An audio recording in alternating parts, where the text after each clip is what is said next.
Spirits are high, understanding English idioms. Hello, everyone. Welcome to our English language learning series. Today, we're going to explore the meaning and usage of the phrase, spirits are high. This idiom is a fascinating part of the English language, often used to describe emotions and moods. So, let's dive in and discover what it really means to have high spirits.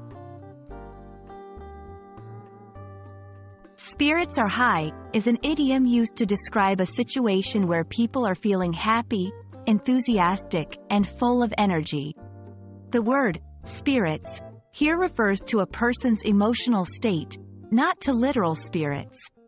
When someone says, spirits are high, they are usually talking about a group of people who are in a very good mood. To better understand this phrase, let's look at some examples.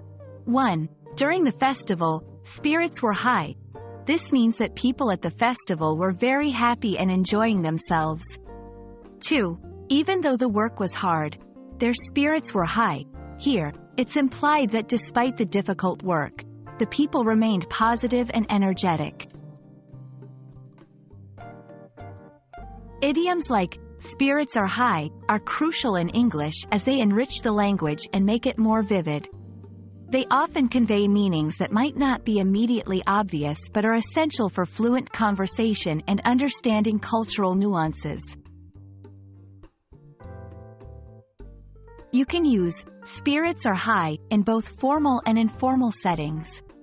It's great for describing the general mood of a group in various situations, like parties, meetings, or even during team projects.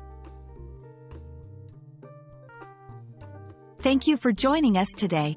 Understanding idioms like spirits are high can really boost your English language skills and help you communicate more effectively.